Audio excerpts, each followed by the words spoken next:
Հաշվետվություն, դուք ասում եք բացատրություն չի, դա հաշվետվություն է մեզ։ Մենք ձեզ պահում ենք, ձեզ սուրբ ենք ասում, սրբազան ենք ասում։ Ձեր կողքով անցնելուց խաչ ենք անում հարգանքի նշան, խոնարհվում ենք, հաշվետվություն տուր, ես ինչ էր ասում ձեր մասին։ Ինչ է ասում ձեր մասին։ Պետությունը ինչ է ասում ձեր մասին։ Մենք պետությանն էլ ենք ասում հաշվետվություն տուր։ Դու ինչ եք անում, մեր շահերը ինչի չեք պաշտպանում։ Ովքեր են դրանք։ Զավթել են եկեղեցին։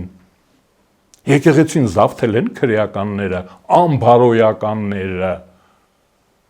Զավթել են, բացատրություն եմ ես ուզում պետությունից։ Դուք ինչ եք թույլ տալի, որ մեր եկեղեցին ապականվի, արատավորվի։ Մենք ինչ մեղավոր ենք։